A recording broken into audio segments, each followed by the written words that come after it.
진정한 아름다움은 하나님의 역사에 동참할 때 온전히 누리게 됩니다. 사무엘하 18장 9절에서 18절.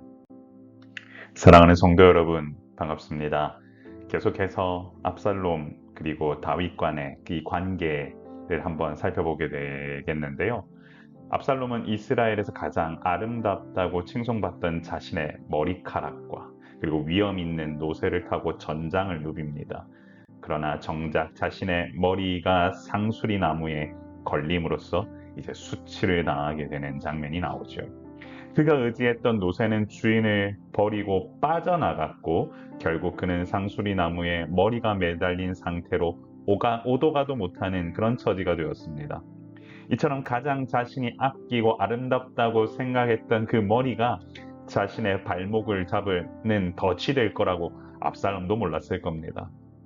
그렇기 때문에 항상 겸손히 하나님의 인도하심과 그리고 겸손히 주님만 바라보고 사는 삶을 살았어야 되는데 자신의 욕심과 교만을 어떻게 다스리지 못하다 보니 이와 같은 결과로 이어지게 된 것입니다. 압살롬이 나무에 걸린 것을 보고도 손을 대지 않은 한 병사와 달리 요압은 압살롬을 너그럽게 대하라는 다윗의 간절한 청원을 잊었습니다. 결국 그는 압살롬의 심장을 찔렀고 무기를 든 청년 10명이 압살롬을 에워싸고 그리고 죽입니다. 사실 요압의 행동은 다윗의 명령을 어긴 행동이기에 이 행동에 대해서는 다양한 해석이 있을 수 있습니다. 그러나 여기서 주목해서 봐야 할 것은 결국 압살롬의 모습입니다. 그는 왕좌를 노리기 위해 아버지를 죽이려 했습니다. 결국 하나님의 말씀보다 자신의 권력과 힘을 더욱더 중시 여겼기 때문에 그의 최후는 비참했다라는 사실을 보게 됩니다. 그러므로 하나님의 백성은 언제나 겸손히 하나님의 뜻이 먼저 온전히 이루어지기를 바라는 마음으로 삶을 살아야 합니다. 겸손히 하나님의 뜻을 받드는 자의 삶의 끝은 압살롬과 같지 않습니다. 압살롬의 최후는 비참했습니다. 그는 왕자의 예우를 받으며 화려하게 장사되어야 했었겠지만 현실은 숲을 가운데 깊은 구덩이에 던져졌고 그 위에 저주받은 자를 상징하는 거대한 돌무더기가 쌓입니다. 승리를 장담하며 기세를 떨치던 반역의 무리들은 각기 자기 장막으로 도망치며 허무하게 흩어졌습니다. 이처럼 하나님께 순종하지 않고 거역한 자의 최후는 수치와 저주였습니다. 왕이 되고자 했던 압살롬의 꿈은 차가운 돌무더기 아래에 묻혔고 그를 따르던 군중들은 한순간에 흩어집니다. 이처럼 세상적인 성공과 명예의 허상을 쫓기보다 영원히 변치 않는 하나님 나라와 그분의 인정을 구하는 것이 우리가 감당해야 할 몫이자 책임이라는 사실을 잊지 마시길 바랍니다. 압살롬은 살아생전 자신의 이름을 영원히 남기기 위해 왕의 골짜기에 화려한 비석을 세웠습니다. 아마 만들 때만 해도 이게 얼마나 아름답고 정말 화려했는지 아마 그는 그런 생각을 하면서 살았겠지요. 그러나 비석입니다. 결국 정작 그가 남긴 것은 자신의 이름을 이어갈 아들도 명예로운 업적도 아닌 그냥 반역자의 비석이라는 오명뿐이었습니다.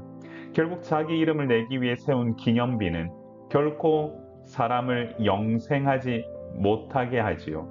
그것은 아무 힘이 없습니다. 압살롬은 자신을 높이려 비석을 깎았지만 하나님은 그를 수풀의 구덩이에 던지도록 그냥 하셨습니다. 이처럼 우리는 내 이름을 기념하는 비석을 세우는 자가 아닌 오직 하나님의 이름을 높이며 그분의 생명책에 기록되기를 바라는 진실된 증인으로 사는 것을 우리는 중요하게 여겨야 할 줄 믿으시길 바랍니다. 사랑하는 성도 여러분, 진정한 아름다움은 하나님의 역사에 동참할 때 온전히 누리게 됩니다. 압살롬은 자신의 아름다운 머리카락과 화려한 기념비로 사람들의 마음을 훔쳤으나 결국 자신의 자랑거리에 걸려 비참한 최후를 맞이했습니다. 상수리 나무에 걸린 그의 모습은 하나님을 떠난 인간의 지혜와 아름다움이 얼마나 덧없는지를 보여줍니다. 결국 진정한 아름다움은 하나님의 역사에 온전히 동참할 때 누립니다.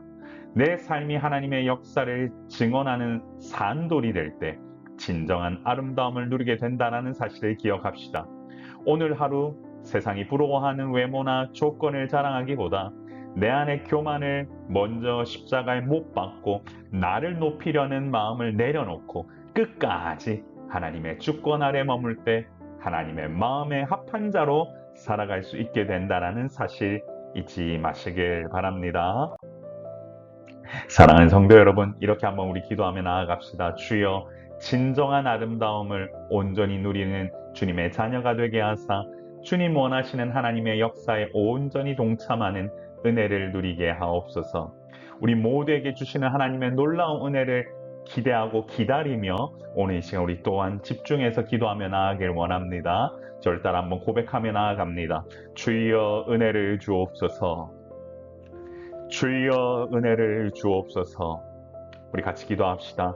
존귀하신 하나님, 우리의 모든 삶의 근원 되신 하나님, 내 삶의 교만함과 그리고 내가 추구했던 그런 아름다움 다 내려놓고 온전히 주님과 동행하며 주님 나라 확장을 위하여 크게 쓰임받을 수 있는 우리 모두가 되도록 인도하여 주옵소서.